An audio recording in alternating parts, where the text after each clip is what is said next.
안녕하세요. 소다만 베이킹의 서우쌤입니다. 오늘은 소다만 베이킹의 재료학개론 5번째 시간으로 준비해 보려고 하는데요. 그 주인공은 바로 베이킹에서 절대로 빼놓을 수 없는 재료, 바로 밀가루입니다. 이번 영상도 열심히 준비했어요. 구독과 좋아요 부탁드려요.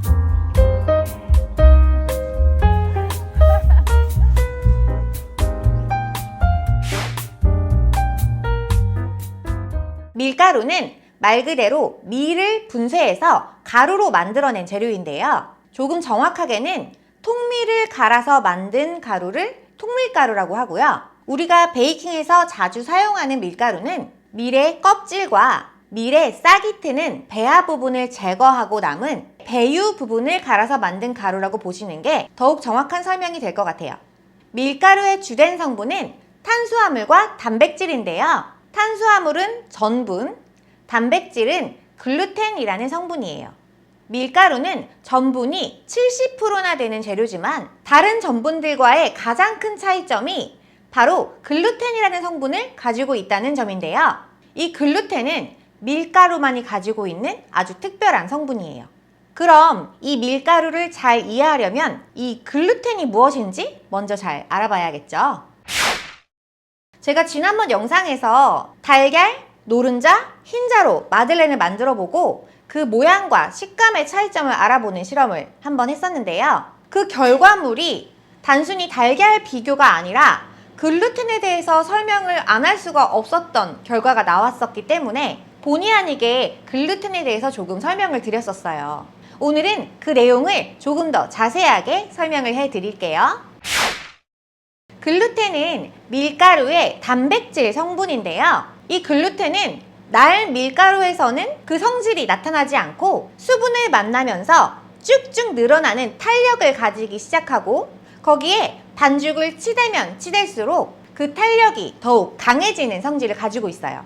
그래서 밀가루에 수분을 넣고 반죽을 할 때 밀가루 안에 전분과 글루텐이 끈적해지는 점성과 고무줄처럼 늘어나는 탄성이 생기기 때문에 반죽 안에서 반죽의 뼈대가 되어 모양을 잡아주는 역할을 해요.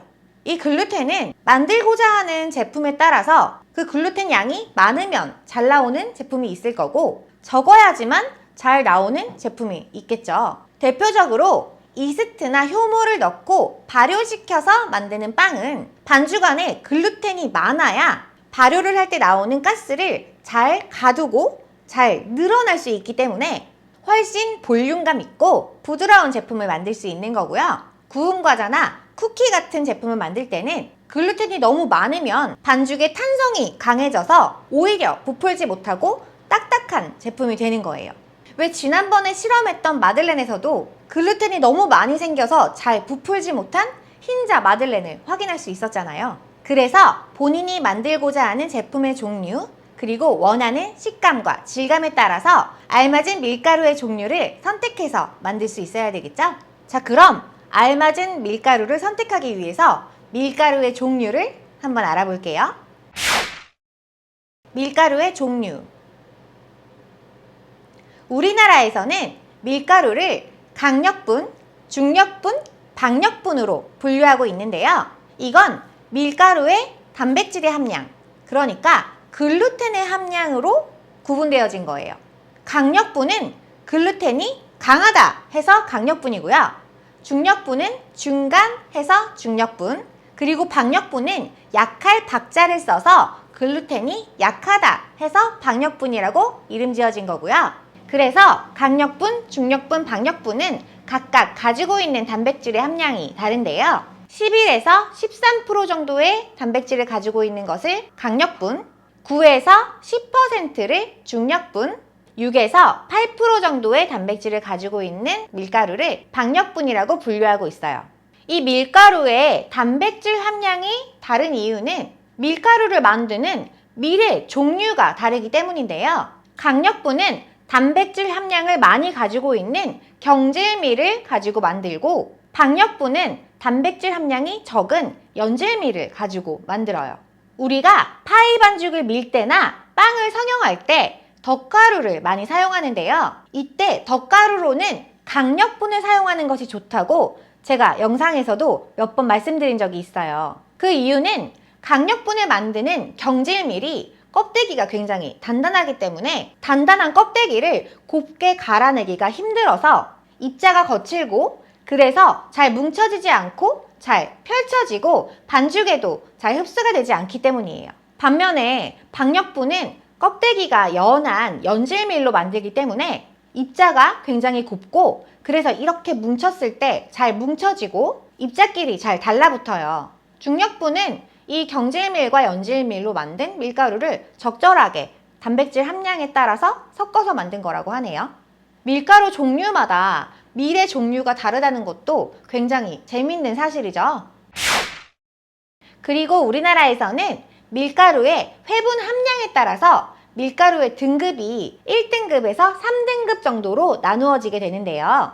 회분이라는 건 밀가루를 태웠을 때 남는 재를 말하는 거예요. 그러니까 그 재가 많아지면 등급이 낮은 밀가루가 되는 거고, 그 재가 많이 남아있지 않으면 등급이 높은 밀가루가 되는 거죠. 밀의 대부분이 이 배유라는 부분으로 이루어져 있는데, 이 배유 부분은 별로 회분이 많지 않고 이 배유의 바깥쪽으로 갈수록 회분을 많이 함유하고 있어요. 그런데 우리나라에서는 밀가루의 단백질의 함량으로 강력분, 중력분, 박력분으로 나뉘면서 회분율에 따라서 또 그 등급이 나눠지는 한편, 다른 나라에서는 꼭 그렇진 않아요. 대표적인 유럽의 밀가루, 프랑스 밀가루. 요즘 하드 계열의 빵을 만드는 곳에서 많이 사용하고 있죠. 이 프랑스 밀가루는 우리나라처럼 강력, 중력, 박력 이렇게 단백질의 함량으로 밀가루를 구분하지 않고요. T45, T55, T65 이런 식으로 밀가루를 분류하고 있는데요. 이 T의 의미는 회분율을 기준으로 하는 거예요. 조금 전에 설명드렸던 밀가루를 태웠을 때에 얼마만큼의 재가 남느냐에 따라서 밀가루의 종류를 나눈 거죠.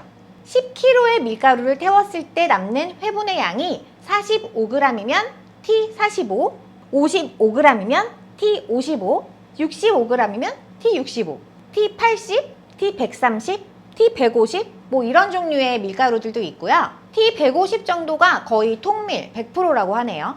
이렇게 T 뒤에 숫자가 높을수록 회분율이 많은 밀가루가 되는 거고, 그럴수록 더 고소하고 풍미가 강하지만 색이 노랗고 조금 거친 상태의 제품이 완성이 되는 거예요. 우리나라 밀가루는 강력, 중력, 박력분으로 단백질의 함량에 따라서 분류가 되고, 그래서 밀가루 종류마다의 단백질의 차이가 큰 반면에 프랑스 밀가루는 T 이후의 숫자에 상관없이 단백질의 함유량이 10에서 12% 정도로 글루텐의 차이가 거의 없는 것도 특징이에요. 자, 그럼 여기서 이런 의문점 하나가 생기죠. T45는 회분율이 낮은 밀가루니까 1등급 밀가루고, T 이후의 숫자가 높아질수록 회분량이 많다는 뜻이니까 등급이 낮은 밀가루가 되는 걸까요? 그렇지는 않고요. 숫자가 높아질수록 그저 좀 더 노랗고 좀 더 거칠고 영양분이 많아진다 라고 생각하시면 될 것 같아요. 그리고 또 하나, 프랑스 밀가루 중에서 어떤 게 강력분이고 어떤 게 박력분일까요? 아까 말씀드렸다시피 프랑스 밀가루의 글루텐 정도는 T 이후의 숫자와 상관없이 거의 비슷하기 때문에 그런 식으로 분류를 할 수는 없고요.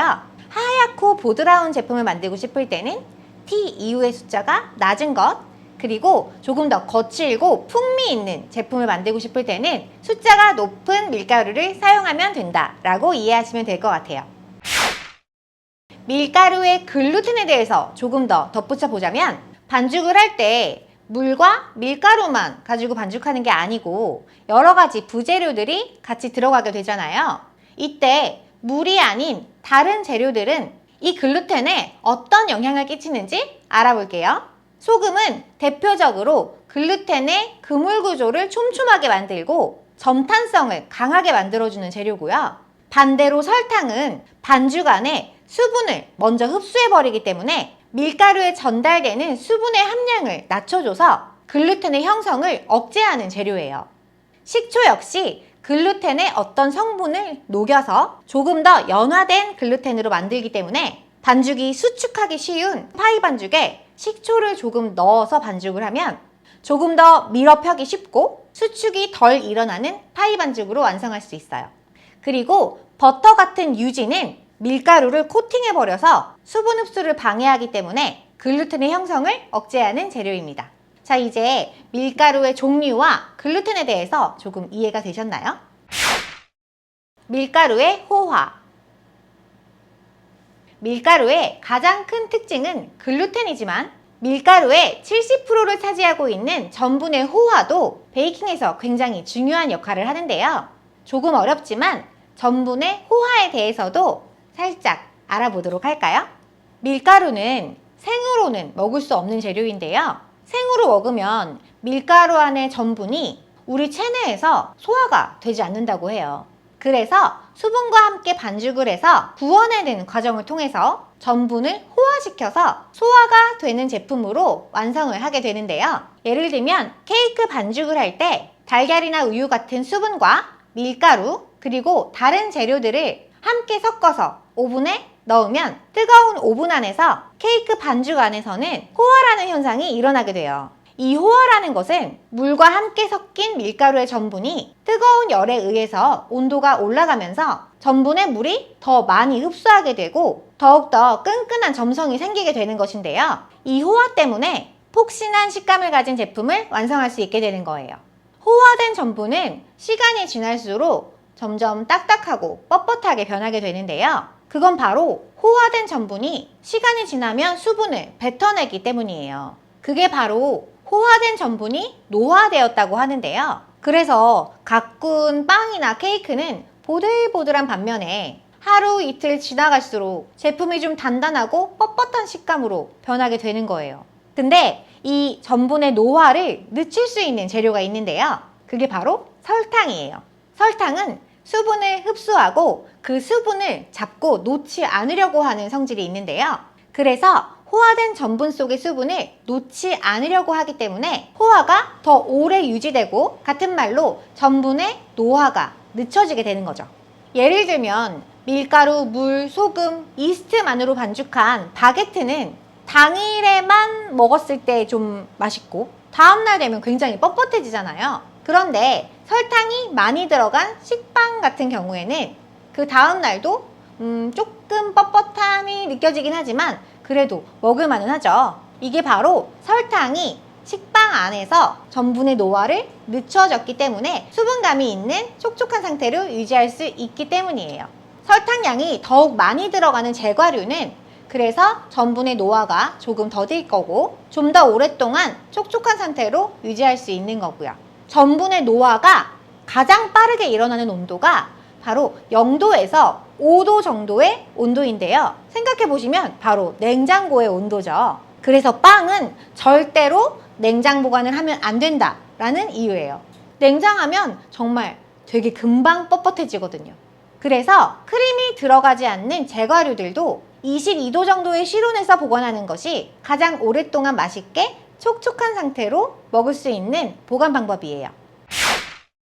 자, 이렇게 오늘은 밀가루에 대해서 조금 심도 있게 이야기를 해봤는데요. 여태까지 재료학개론에서 다뤘던 재료들 중에서도 내용이 조금 과학적이고 어려워서 이걸 어떻게 풀어서 설명을 해드려야 되나 많이 고민을 했는데요. 어떻게 좀 이해가 되셨는지 모르겠네요. 베이킹을 하는데 뭐 이렇게 굳이 어려운 내용까지 알아야 되나 싶으신 분들도 있으시겠지만 이게 알면 힘이 되지 독이 되진 않더라고요. 다음 영상도 여러분들께 힘이 되는 베이킹의 여러 가지 지식들을 가지고 돌아올게요. 그럼 여러분 어려운 내용 지금까지 함께 해주셔서 너무 감사합니다. 서우쌤이었습니다.